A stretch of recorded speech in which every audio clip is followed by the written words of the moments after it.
스튜디오에는 경기도의회 교육행정위원회 소속이신 문승호 더불어민주당 도의원 나오셨습니다. 의원님 안녕하십니까?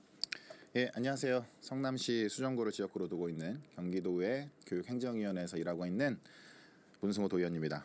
예. 이렇게 아침 일찍 이렇게 방송해본 건 또 처음인 것 같거든요. 근데 의원님 잘 생각을 해보시면 네. 작년 8월에 우리 전화 연결하셨어요. 전화 연결 굿모닝 OBS에. 예, 저 화면에서 예. 그래서 더 뜻깊게 생각하고요. 또 예. 이렇게 아침 일찍 또 설레는 마음으로 우리 경기도민들 또 우리 청취자분들 만나게 돼서 반갑습니다. 네, 나와주셔서 저희가 더 반갑고 영광입니다. 의원님, 근데 의원님은 스스로를 흑수저라고 칭하세요? 이게 뭐랄까 정치에 뛰어드실 때 어떤 격차와 차별을 없애기 위해 정치에 뛰어들었다 이렇게 추사표도 내셨고요. 그게 좀 와닿습니다. 이게 이제 어디 인터뷰에서 한번 흑수저라는 표현을 써가지고 네.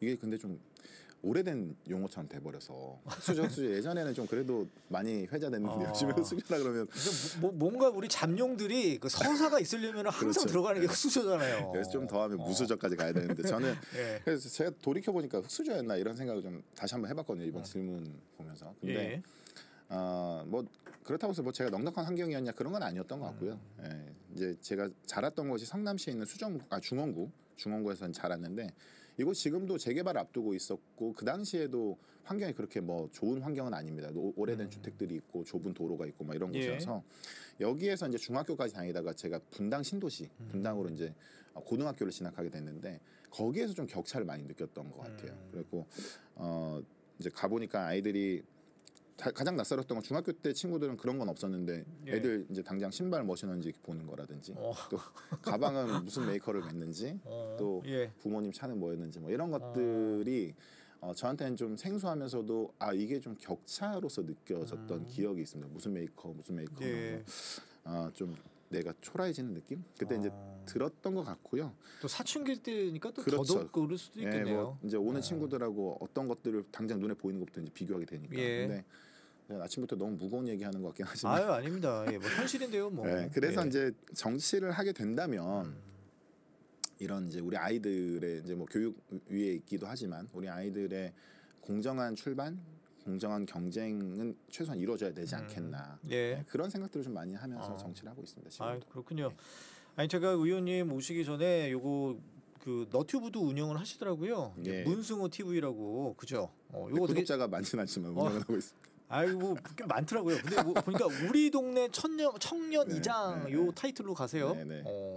그야말로 이장의 어떤 마음으로 그만큼 우리 도민들에게 더 다가가겠다. 뭐 그렇게 이해를 하면 될까요? 뭐 이렇게 정치인이라고 하는 게 이제 되게 멀리 있거나 높이 있는 자리가 아니라 주민들과 시민들과 함께 눈을 맞추고 함께 호흡하는 그런 우리 이장 하면은 좀 이렇게 친근한 느낌이 들잖아요. 그렇죠. 우리 뭐 동네 구수하시잖아요. 뭐 등 나가면은 등 와서 고쳐줄 것 같고 나사 빠지면 나사 조여줄 것 같고 그런 이장과 같은 사람이 되겠다는 그리고 기왕이면 우리 동네 청년 이장 우리 뭐 동생 같고 이웃 같은 그런 이장이 되겠다는 포부로 그렇게 이렇게 별명을 지었었습니다. 그렇군요.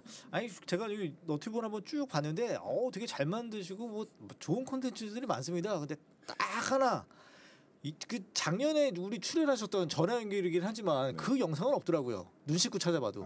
다시 한번 찾아보겠습니다. 오늘 올라가는 거 너튜브로 올라가니까 활용하시고요. 아니 그런데 또 이제 현장을 발로 뛰면서 변화를 만들어내는 사람으로 부르고 싶다. 또 이렇게도 얘기를 하셨어요. 이게 이제 늘 정치인한테는 따라오는 그 질문이 정치를 하게 된 이유가 뭐냐, 동기가 뭐냐 이런 질문들을 많이 하시잖아요. 이제 저도 그런 계기들이 있었습니다. 제 삶을 바꾸는 몇 가지 계기들 중에 첫 번째는 2017년에 그 현장 실습을 나갔던 특성화고 학생이 업무 과다, 스트레스 이런 것들을 이기지 못하고 스스로 이제 생을 마감하게 되는 일이 있었습니다. 그 뉴스를 접하고 나서 이런 일들이 남일 같지가 않았고 미래에는 우리에게 혹은 나에게 다가올 수 있는 어떤 그런 구조적인 문제라고 인식이 됐었고요. 그 다음에 이제 청소년들한테 이런 이야기들을 하러 다녀야겠다. 우리의 인권은 무엇이고 우리 노동에 대한 가치는 무엇이고 이런 것들. 그래서 그 해에 2017년 그 해에 제가 대학원 노동과 관련된 공부를 할 수 있는 대학원에 진학을 했고 이후에 이제 비영리 단체도 운영하고 이런 관련된 이야기를 하러 다니는 강사로 활동을 했었습니다. 도의원이 예. 되기 전까지도. 근데 이게 이제 하다 보니까 좀 한계가 느껴졌어요. 이게 강사 한 명이 얼마나 많은 학생들을 만나서 얼마나 많은 이야기를 하러 다닐 수 있을까 이런 예. 고민들에 좀 직면했던 것 같고요. 그렇다면 일종의 좀 제도를 바꾸고 정책을 만드는 사람이 되면 좋겠다. 그러면 우리 최소한 경기도 혹은 전국에 있는 우리 아이들한테 이런 혜택 혹은 이런 교육을 확대할 수 있겠다 이런 좀 생각이 들었던 것 같습니다. 그래서 그 당시 이제 저희 지역구 현재 지역구인 국회의원이신 김태년 국회의원님을 좀 찾아뵙고 이런 이유로 정치를 하고 싶다 이렇게 예. 말씀을 드리면서 제 그 변곡점 인생의 두 번째 변곡점이 그때 이제 일어났던 것 같고요. 결국엔 이제 뭐 변화를 만들어낸 사람이라는 말 저도 이제 참 좋아하는데 우리 사회에 존재하고 있는 격차와 차별 그 다음에 불편 이런 목소리 내기 어려운 사람들의 이야기들을 확대시키고 스피커의 역할을 하는 것이 정치 예. 역할 아닌가 이런 생각을 합니다. 아, 그렇군요. 네, 저희 지금 4부 의정 포커스에는 문승호 더불어민주당 도의원 지금 나와 계십니다. 의원님 이제 본격적으로 한번 얘기를 한번 해봐야 될 텐데 의원님께서는 지금 학생들의 안전, 뭐 그리고 교육 환경 개선 이게 되게 관심이 많으세요. 뭐 특별하게 좀 그런 이유가 좀 있을까요? 우선은 안전해야 하는 것이 학교에서의 이제 가장 기본적인 우리 아이들의 권리라고 생각하고요. 수업이 아무리 선생님이 수업을 아무리 훌륭하게 하신다 하더라도 학교 가는 길이 불안하고 또 교실에서 위협적인 어떤 요소들이 존재한다 그러면 우리 아이들을 보내놓은 부모님들이나 우리 거기서 수업을 들어야 되는 아이들의 마음이 그렇게 편안하게 수업을 들을 수 없다는 생각에서 예. 아이들이 막 걷는 길, 그다음에 머무는 교실, 쉬는 복도, 그다음에 심지어는 밥을 먹는 급식실에서의 공간도 제가 이제 다 현장을 찾아보고 느끼고 개선하려고 노력을 하고 있습니다. 그게 이제 예. 결국에는 우리 아이들 권리라고 생각이 들어지고요. 또 어른들의 눈으로 보면 보이지 않는 그런 것들이 아이들한테는 큰 문턱으로 다가올 수 있기 때문에 그런 것들을 좀 해소하려고 노력을 하고 있습니다. 네. 그런데 특히 또 통학로 안전 문제에 대해서 더 관심이 많으신 거예요. 예. 아무래도 이건 좀 저학년에 좀 해당이 될까요? 어떨까요? 그게 꼭 뭐 저학년이라고 보기는 어려울 것 같고요. 이제 성인들도 길에서 이제 사고 많이 나니까요. 예. 근데 더군다나 이제 말씀하신 것처럼 저학년이나 우리 초등학생 아이들에게 더 필요할 것 같은데 좀 구태한 표현이지만 현장에 답이 있다. 저는 그 생각을 항상 합니다. 그래서 우리 아이들의 생각 그리고 또 부모님들의 마음 이런 것들 현장에 가서 확인하고 있는데요. 최근에는 제가 단대초등학교 다 지역구에 있는 학교들인데요. 단대초등학교가 보도가 굉장히 좁습니다. 그래서 제가 하나 봤던 충격적인 장면이 뭐였냐면 이 보도로 유모차를 밀 수가 없으니까 이 어머니가 찻길을 통해서 미는 거예요. 야, 이거 보고 나서 이건 좀 아니다. 그거는 우리 상황이네요. 아이들한테도 위험한 요소가 있다는 것이거든요. 그래서 학교 당국과 교육청 당국과 이야기해서 이번에 이제 사업을 공간 재구조화라고 해서 이제 개축 사업을 가는데 그때 좀 학교의 일부 땅을 내어놓고 보도와 차도를 확보해내는 것 이것이 예. 주민들한테도 좋은 것이지만 결국은 우리 아이들한테도 좋은 환경이다. 이런 것들 그다음에 신흥초등학교 같은 경우는 공사 차량과 학생들이 다녀야 되는 출입로가 동일해서 이건 분리해야 된다. 공사 차량 다른 곳으로 예. 드나들어야 된다. 이런 문제들. 그다음에 성수초등학교 같은 경우에는 이제 대로를 인접해 있어서 거기에 이제 뭐 CCTV 확보라든지 또 도로 안전의 확보라든지 이런 것들에 대한 현장 방문을 했었고요. 그다음에 희망대 초등학교도 교문 때문에 이제 좀 불편함이 있었는데 교문을 다른 곳에 확보함으로써 우리 아이들의 안전과 편의를 좀 도모했다. 이런 것들이 이제 최근에 제 의정 활동이라 그러면 예. 의정 활동일 수 있겠습니다. 결국에는 우리 아이들이 이런 안전한 통학로에서 이를테면 불안했던 요소 대신에 믿음을 좀 배울 수 있고 예. 또 위험이 아니라 우리 사회가 혹은 어른들이 배려로 함께 해주는 것을 느낄 수 있다 그러면 이후에 이제 사회 구성원으로 살아가야 되는 우리 아이들한테도 좋은 학습의 장이 될 거다. 이 통학로가 저는 그렇게 생각을 하고 있습니다. 예. 학교마다 진짜 문제점이 좀 다양하네요. 들어보니까. 맞습니다. 예. 예. 아니 그런데 최근에 모 초등학교 간담회 가셨어요? 네. 그런데 야 이거 진짜 그래요? 급식실이 없다고요? 그런 학교가 있습니까? 급식실이 없는 학교가 아직 존재하고요. 많지는 않지만 이제 많이 이제 급식실을 지어가고 있고 짓는 중이고요. 예. 그런데 이제 제 지역구에 있는 한 초등학교에서 이렇게 이제 급식실이 없어서 도시락처럼 이제 배식을 이제 받는 거죠. 카트로 해서 이제 반에서 반에서 이제 받는 건데 이게 이제 공간상으로 좀 제약이 있습니다. 97년에 개교한 이래에 여러 가지 이제 수요로 인해서 특별교실이나 돌봄교실이나 이런 것들이 이제 확대되면서 그런 것에 이제 공간상에 좀 제약이 있었고요. 조리실도 이제 손봐야 될 곳들이 이제 이렇게 되면은 여러 가지가 있는데 조리실도 30년 이상 되다 보니까 노후되어서 조리 종사자들의 문제도 당연히 발생하지만 그로 인해서 발생한 학생들의 피해 이런 것들이 이제 존재한다 보고 있습니다. 이게 이제 저도 잘 몰랐지만 단순히 그냥 급식은 밥을 먹는 것 이상의 의미를 갖는 것이거든요. 아이들한테 학습의 장이 될 수도 있고 식습관과 관련된 영양과 관련된 그리고 아이들은 거기에서 밥을 먹으면서 소통하는 일종의 생활의 교실인 것이거든요. 그런 측면에서 본다 그러면 이 학교에 급식실을 짓는 것도 굉장히 중요한 일일 것 같고요.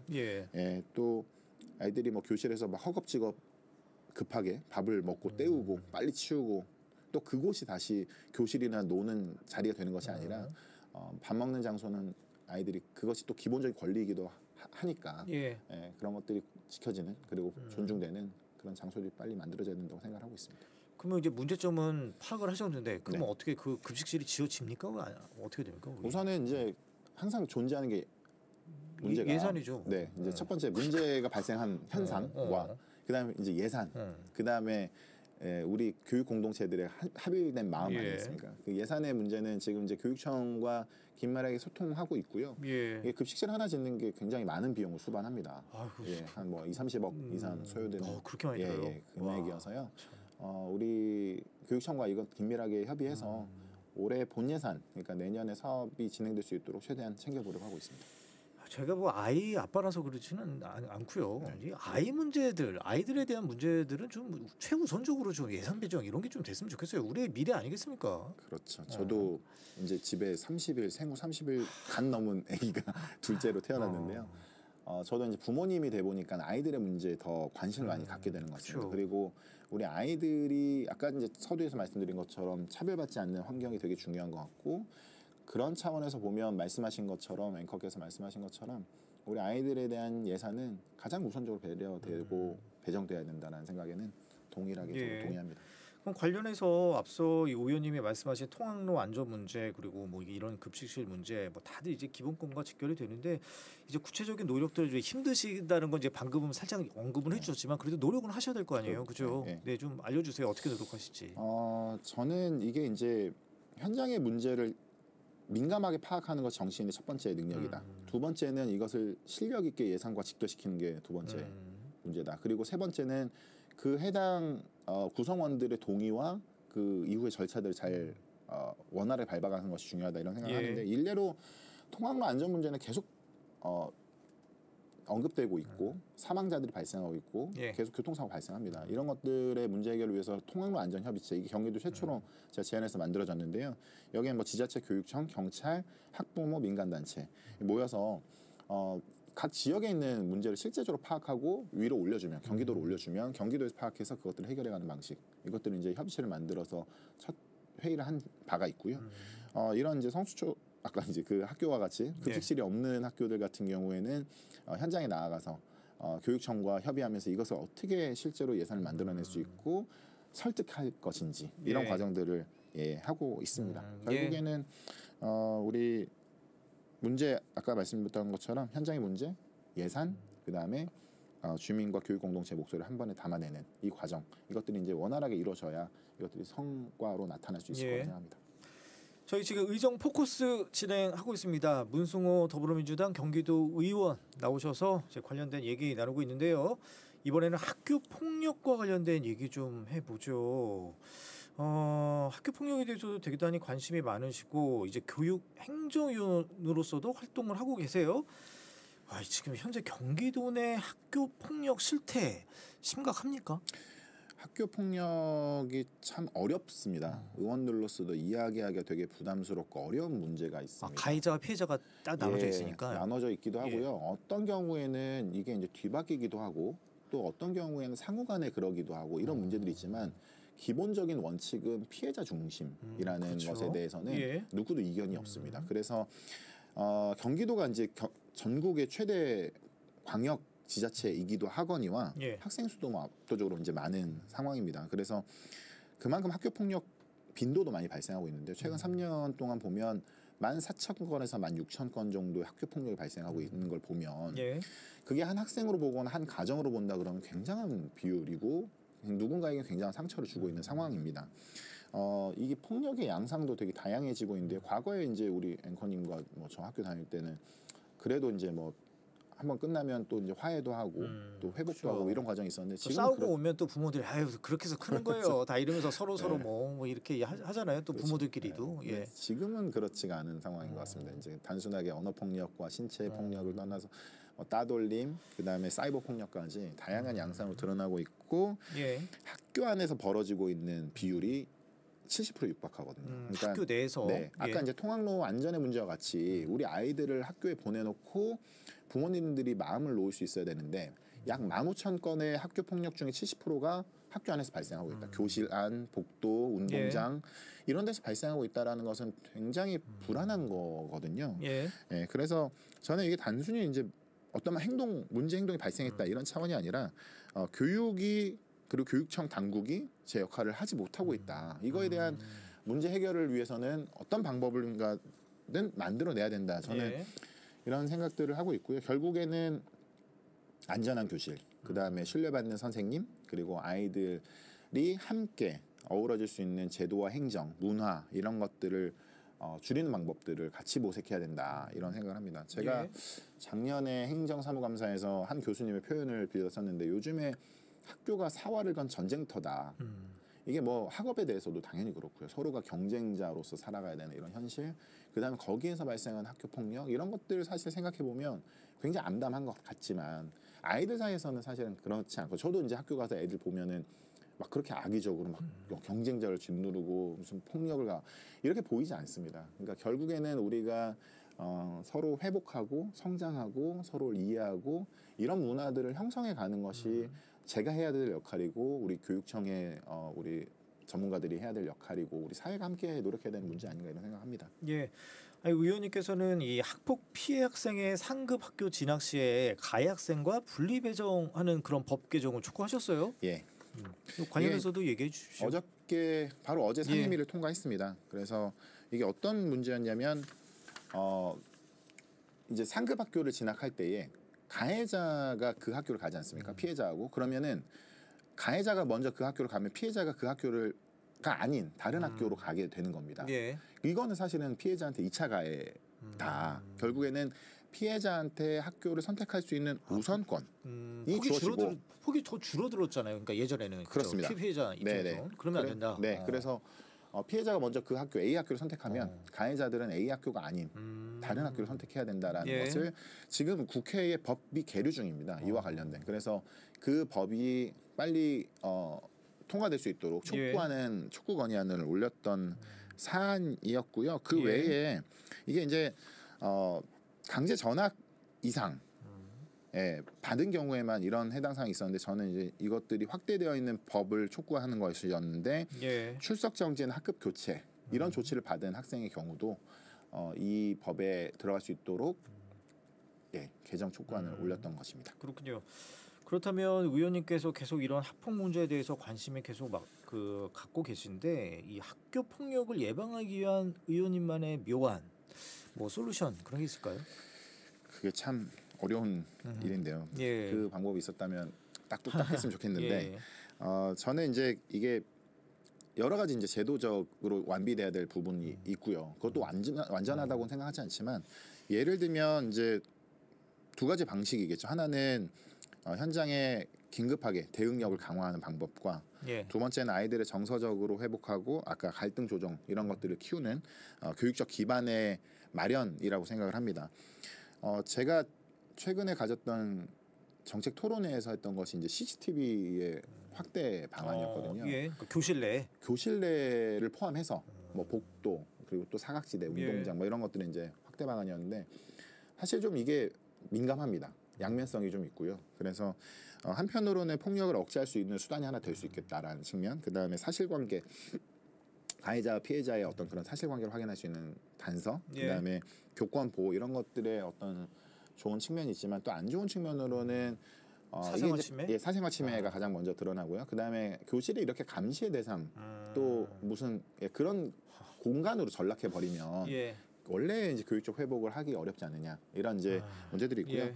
아까 이제 두 번째로 말씀드리는 이제 아이들의 어떤 그 정서적 회복 그런 것들의 방법으로서는 이제 또래 상담 친구들끼리의 상담 프로그램을 통해서 이런 것들을 회복시키고 예. 또 화해 중재 프로그램을 통해서 우리 아이들의 관계들을 깨어지는 것이 아니라 다시 회복시키고 예. 아물게 하는 이런 것들이 어떻게 보면 이제 가장 원론적이지만 좀 제도적으로 예. 필요한 것이 아닌가 이런 생각합니다. 그런데 이제 학폭 신고의 맹점도 있지 않습니까? 뭐 바로 이제 어떻게 보면 이제 허위 신고 문제인데 이게 꼭 무슨 서울에 있는 강남 얘기만이 아니라 경기도 곳곳에서도 뭐 기사화가 많이 됐더라고요. 뭐 기분 나쁘게 째려본다고 그래서 뭐 특히 초등학교 학생들 얘기인데 째려본다고 해서 신고하고 네. 뭐 말싸움했다가 약간 욕 나왔다고 해서 또 신고하고 이게 과연 교육인가? 또 그리고 선생님들은 또 나몰라라시고 또 이제 못하게끔 돼 있잖아요. 이제는 네, 교육청에서 다 올라가게끔 이런 학폭의 어떤 신고의 맹점 이거 어떻게 해결해야 될까요? 이게 참 어려운 얘기입니다. 이게 그런 일들이 발생하는 이유가 저는 이제 사회적인 이제 분위기, 양상 이런 것들이 그렇게 변화했다고 보거든요. 그러니까 예전에 이제 남을 좀 용납도 하고 이해도 하고 이런 것들이 이제는 너 나 그렇게 무시했어? 나 그러면 너 학폭 신고할 거야. 너 고발할 거야. 고소할 거야. 그리고 여기에 이제 부모님들이 붙고 법조인들이 붙고 이러면서 사실은 막 로펌을 끼고 이런 양상들이 벌어지는 것이 사실은 이제 교육적으로나 사회적으로 유익한가 이런 거에 대한 좀 고민은 있는데요. 예. 그것들이 저는 지금 과정을 통해서 숙이되고 또 같이 공론화하면서 고민해보고 이러면서 우리가 합의점을 찾아갈 수 있는 과정 아닐까 저는 그렇게 생각하고 있습니다. 알겠습니다. 이게 무슨 앞서 말씀하셨듯이 어떤 피해자 중심 그거는 뭐 두말할 나위가 그럼요. 없죠. 네. 하지만 이런 것들의 어떤 제도의 악용 그리고 제도의 허점을 이용해서 뭔가 다른 의도로 이렇게 이루어지고 있는 그런 예가 있다면 그거 역시도 우리가 또 간과해서는 안 되거든요. 그렇습니다. 그런 점도 좀 많이 좀 신경을 써주셨으면 네, 좋겠습니다. 그러겠습니다. 예, 의원님 저하고 얘기하면 시간이 금방 갑니다. 2분 남은 건가요? 예, 2분밖에 안 남아가지고 아이고 다음에 자주 나오시면 되고요. 그럼 마지막으로 우리 그 의원님께서 이 변화를 만들어내는 사람으로 기억되고 싶다 이렇게 말씀하셨잖아요. 예. 네, 우리 지금 청취자분들과 우리 시민들에게 도민들 위해서 한 말씀 부탁드릴게요. 결국에 이제 정치인을 뽑으면서 도민들과 시민들이 기대하는 것은 뭘까? 뭔가 이 사람 뽑아놓으면 변화했으면 좋겠다. 무슨 변화인지 모르겠지만 기존과는 다른 어떤 변화를 만들어내야만 우리가 너한테 세비를 주고 뭐 세금을 내는 이유가 있지 않겠냐. 저는 그렇게 생각합니다. 그런 차원에서 보면 정치인은 무언가 변화들을 만들어내는 사람이어야 한다. 예, 그런 것에 대해서 이렇게 말씀드렸고요. 결국에는 정치라고 하는 것은 이제 사람을 바꾸는 일이라고 생각을 하는데요. 그리고 또 지역을 바꾸고 세상을 바꾸는 일이라고 생각하는데 저는 그 변화가 되게 거창한 개혁의 구호나 어떤 대단한 일을 하는 거라고 생각하지 않습니다. 우리 아이들의 통학로를 지켜내는 것 되게 중요한 일이고 급식실을 지어내는 것 중요한 일이고 저는 그런 차원에서 보면 오늘도 저는 변화를 만들어내고 있다. 그리고 우리 경기도의 156명의 도의원들을 그렇게 하루하루 변화를 만들어내고 있다. 이렇게 이제 말씀드리고 싶고요. 그런 작은 변화에서 세상의 변화가 시작된다고 생각합니다. 그런 면에서 앞으로도 우리 경기도민 그리고 성남 시민 여러분과 함께 삶을 바꾸는 작은 그리고 단단한 이런 변화들 하나씩 만들어가고 싶습니다. 그리고 저 문승호도 변화를 만들어낸 사람으로 기억될 수 있도록 흔들림 없이 우리 현장에서 우리 시민들과 만나면서 그렇게 뛰겠습니다. 예, 지금까지 의정 포커스 변화를 만들어내는 사람 문승호 경기도 의원과 함께했습니다. 자주 나와주십시오. 불러주시면 오겠습니다. 고맙습니다. 고맙습니다.